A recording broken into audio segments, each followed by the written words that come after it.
Hello, this is Matt on the Moon Family Sedan channel. We had a little bit of an XRP flash crash today along with broader crypto markets. And why?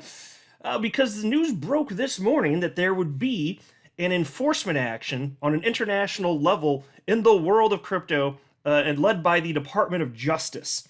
And it got me laughing. I think it's the most hysterical thing because here, we as XRP holders, I think most of you listening probably at least get this, we're holding something where if we're right, and I strongly suspect we are, it's going to result in life-changing wealth for those who get that, have a sufficient amount, and hold for a sufficient amount of time. That's my supposition, right? And then here we have a headline, a thing, at the time that it was basically an announcement of an announcement. That's what we got. And then you see the price crater. I couldn't help but laugh even before I knew what it was. I was just like, you gotta be kidding me. I get it. Like, humans are ridiculous. I may be one, so fine, I'm ridiculous too, but not for the same reasons as the retail speculators that started panic selling their XRP because the Department of Justice announced that they would have an announcement shortly. Come on. And it ended up being a big nothing. I'll share with you what it is. Also want to talk a little bit about the crypto contagion potentially spreading here. Here's the headline from Bloomberg. Crypto firm Genesis is preparing to file for bankruptcy. But before going any further, I do want to be clear. I do not have a financial background of any kind. I am not offering financial advice. And you definitely should not buy or sell anything because of anything I say or write. I'm just an enthusiast who enjoys making YouTube videos about crypto-related topics, but just as a hobby and just for fun. So into the first thing I want to talk about, this idea about the price of XRP and crypto broadly moving negatively very quickly on a global scale, for not for anything having to do with utility or long-term viability or anything specific to individual cryptocurrencies. No. Here's what set this all off, in fact. And this news broke this morning. Here's the first instance I saw of this. There's a tweet here from Eleanor Turret, Fox Business journalist. And this is from 9:15 a.m. Central Standard Time. That's my time zone. And she shared this screen grab from the United States Department of Justice. Look at this. Justice Department to announce an international cryptocurrency enforcement action. Media advisory. Deputy Attorney General Lisa O. Monaco will lead a press conference to announce a major international cryptocurrency enforcement action. Ooh, pause. We got what major one? International cryptocurrency. Oh my God, that sounds exciting. It continues. The U.S. Department of the Treasury will also announce an action in this space. The TV coverage will be provided by the network pool. Still, photographers must RSVP. And so there you go. That's the gist of it right there. And that was from this morning. Now, upon this news breaking, you can see, and this is the XRP chart, 24-hour chart, you can see that there is a steep decline immediately. That looks like an actual cliff right there. So XRP just dropped down from 39 cents down to, I know it doesn't sound much in terms of pennies, but it dropped down to, I think it was actually a hair below the 37-cent mark, 36.9 cents if you look where I'm circling here as a 24-hour low. But just quickly, and so what time was that? It was 9:40 a.m. People in the world of crypto starting to catch wind. Again, major enforcement action, cryptocurrency. So from 9:40 a.m. Until, let's see, it's called about 10:55 a.m. Central Standard Time. I guess the market bottomed out. It was around there. It doesn't matter. We're splitting hairs at this point, whether it's 5 or 10 minutes before 11 a.m. Bottomed out. Now, the announcement was at 12 p.m. Eastern Time or 11 a.m., which I just keep saying 11 a.m. because it's my time zone. So 11 a.m. Central Standard Time. So if you look, this is over the span of, if you call it, basically less than an hour and 20 minutes, just cratered down on this news. But then there started to be a word of what the news might be breaking in like the 10 or 15 minutes roughly prior to the actual announcement. And people are like, wait a minute, if that's right, that's a big nothing. And it was right, and it was a big nothing, and people panic selling their XRP. I find that endlessly hilarious. Oh Lord! So I'm so glad I don't behave like this. This is why, again, my strategy. This is what I do personally. You do whatever you want, but I buy something and then I do nothing. I can't imagine being. And I follow the day-to-day, what's going on in the news and everything. And I do observe what the lemming retail speculators do. But my gosh, I just can't imagine participating like this. So what was the big news? Well, here's the headline from Cointelegraph. Bitzlato and its founder face enforcement actions from U.S. authorities. And I know what you're thinking right now. What the hell's a Bitzlato? Perhaps some sort of latte? A coffee? I don't know. People have been speculating. The United States Department of Justice announced a major international cryptocurrency enforcement action against crypto firm Bitzlato and the arrest of its founder. Oh boy, let's try this one here. Anatoly Legkodidimididishmididudong. Nailed it. In a January 18th announcement, U.S. Deputy Attorney General Lisa Monaco said authorities had taken enforcement actions against Bitzlato in coordination with France, seizing Bitzlato's website and labeling the business as a primary money laundering concern connected to Russian illicit finance. According to Monaco, the Department of Justice worked with the Treasury Department and French law enforcement to take action against Bitzlato for allegedly conducting a money transmitting business that transported and transmitted illicit funds and that failed to meet U.S. regulatory safeguards. Let me ask you out there, and please let me know what you think. Are you scared about this? Are you worried about this? Is this relevant to anything in your daily life or anything in the short, mid, or long term regarding your cryptocurrency holdings? Seriously, tell me. I know the answer is no. Nobody gives a damn. It's just so funny to see people act the way they were acting. But then the news breaks, we're like, oh, that's it. And so that's why, again, as things were circulating, even Eleanor Turret, I think roughly, like I said, 10 or 15 minutes before the Department of Justice broke the big news, was saying, hey, from my contacts, looks like it's going to be Bitzlato.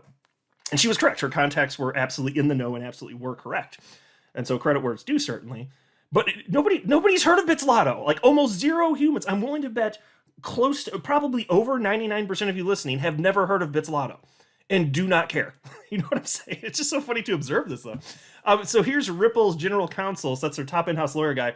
Ripple's general counsel Stuart Alderati, who wrote, I also heard about Bitzlato for the first time today.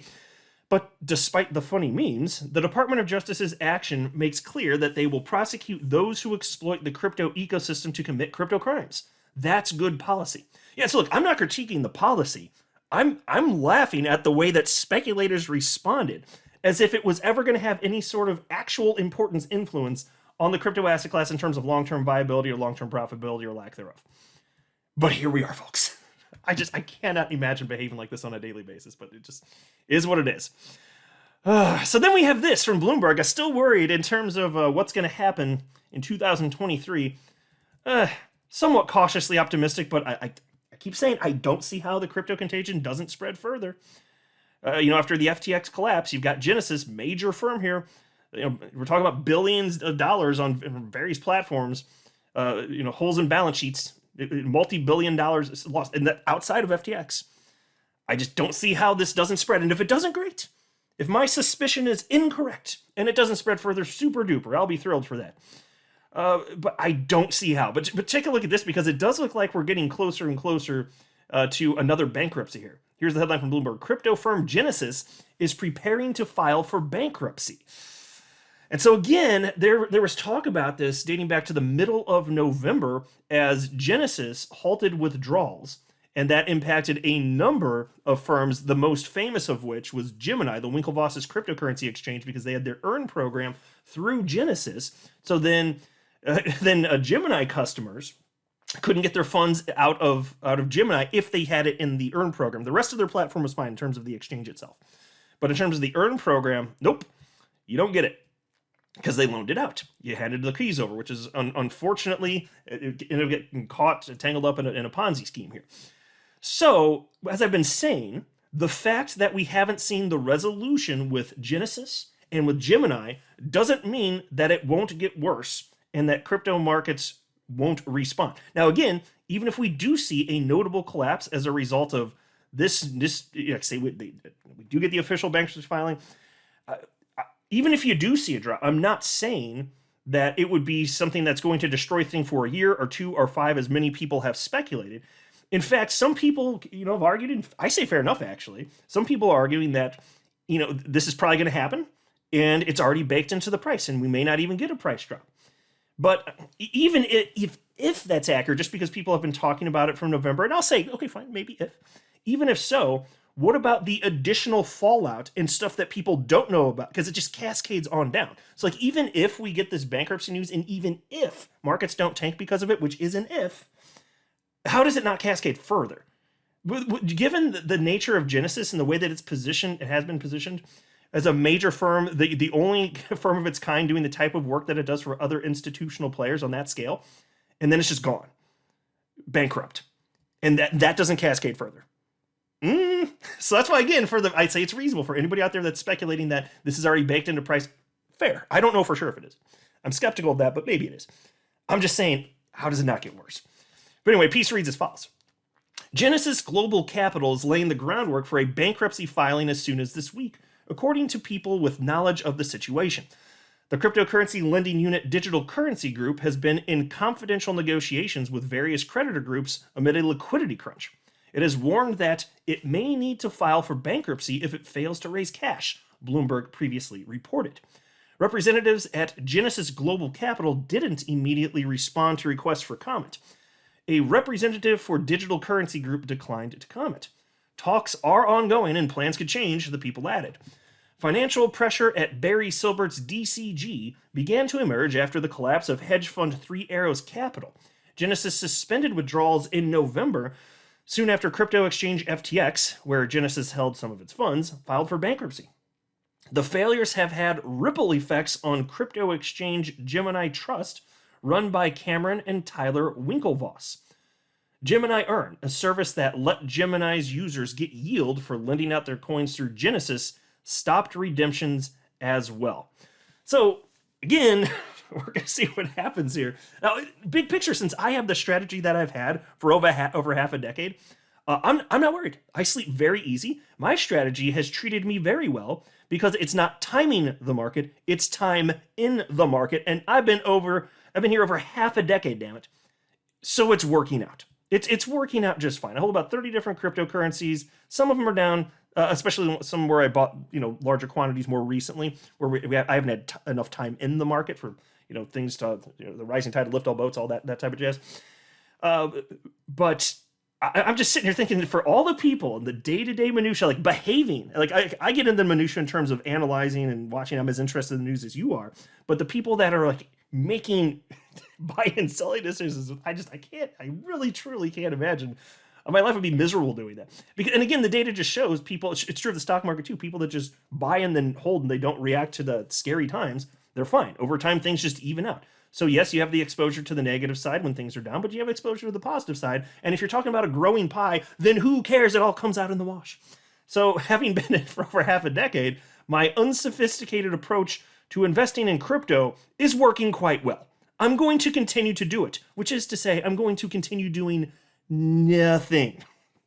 I'm not a financial advisor. You should not buy or sell anything because of anything I say or write. That would be a very, very, very bad idea. Until next time, to the Moon Family Sedan.